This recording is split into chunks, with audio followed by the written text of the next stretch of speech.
ಸುಳ್ಳಿಗೆ ಇರೋ ಬೆಲೆ ಸತ್ಯಕ್ಕಿಲ್ಲ, ಹಣಕ್ಕಿರುವ ಬೆಲೆ ಗುಣಕ್ಕಿಲ್ಲ, ಮಾತಿಗಿರುವ ಬೆಲೆ ಮನಸ್ಸಿಗಿಲ್ಲ, ಪ್ರಾಣಿಗಳಿಗಿರುವ ಬೆಲೆ ಮನುಷ್ಯನಿಗಿಲ್ಲ.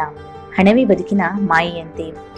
ಹಣ ಇದ್ರೆ ವೈರಿಗಳು ಹೆಚ್ಚಾಗ್ತಾರೆ, ಹಣ ಇಲ್ಲದೆ ಇದ್ರೆ ನಮ್ಮವರೇ ವೈರಿಗಳಾಗ್ತಾರೆ. ಎಲ್ಲಿ ಹಣವಿರುತ್ತದೆಯೋ ಅಲ್ಲಿ ಮಿತ್ರ, ಎಲ್ಲಿ ಹಣವಿರುತ್ತದೆಯೋ ಅಲ್ಲಿ ಬಾಂಧವರು, ಎಲ್ಲಿ ಹಣವಿರುತ್ತದೆಯೋ ಅಲ್ಲಿ ಯಶಸ್ಸು. ಹಣವಿದ್ದವನು ಎಲ್ಲರನ್ನ ಆಕರ್ಷಿಸ್ತಾನೆ, ಹಣವಿದ್ದವನು ಮಾತ್ರ ಈ ಪ್ರಪಂಚದಲ್ಲಿ ಜೀವಿಸ್ತಾನೆ. ಜನರು ಹಣವನ್ನು ಮಾತ್ರ ಭದ್ರವಾಗಿ ಇಟ್ಟುಕೊಳ್ಳುತ್ತಾರೆ ಹೊರತು ಪ್ರೀತಿ ಸಂಬಂಧಗಳನ್ನಲ್ಲ. ಜೇಬು ಹಣದಿಂದ ತುಂಬಿರುವಾಗ ಎಲ್ಲರೂ ನಮ್ಮವರೇ, ಆದರೆ ಯಾವಾಗ ಅದೇ ಜೇಬಿನಲ್ಲಿ ಹಣ ಇರುವುದಿಲ್ಲವೋ ಆಗ ಎಲ್ಲರೂ ಒಬ್ಬೊಬ್ಬರಾಗಿ ದೂರ ಸರಿತಾರೆ. ಜೀವನ ಸಾಗಿಸೋಕೆ ಬಹಳ ದುಡ್ಡು ಬೇಕಾಗಿಲ್ಲ, ಆದರೆ ಇನ್ನೊಬ್ಬರನ್ನು ನೋಡಿ ಜೀವನ ಸಾಗಿಸಲು ಎಷ್ಟು ದುಡ್ಡು ಇದ್ದರೂ ಸಾಕಾಗುವುದಿಲ್ಲ. ಮನುಷ್ಯನಿಂದ ತಯಾರಾದ ಹಣ ಕೊನೆಗೆ ಮನುಷ್ಯನನ್ನೇ ತನ್ನ ಗುಲಾಮನನ್ನಾಗಿ ಮಾಡಿಕೊಳ್ತದೆ.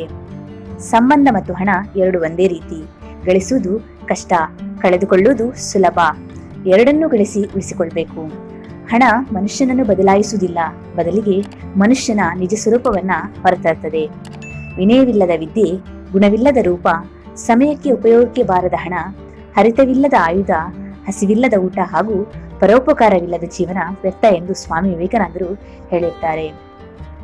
84 ಲಕ್ಷ ಜೀವರಾಶಿಗಳಲ್ಲಿ ಮನುಷ್ಯ ಒಬ್ಬನೇ ಹಣ ಸಂಪಾದಿಸುತ್ತಾನೆ, ಆದರೆ ಯಾವುದೇ ಒಂದು ಜೀವರಾಶಿ ಕೂಡ ಉಪವಾಸದಿಂದ ಸತ್ತಿಲ್ಲ.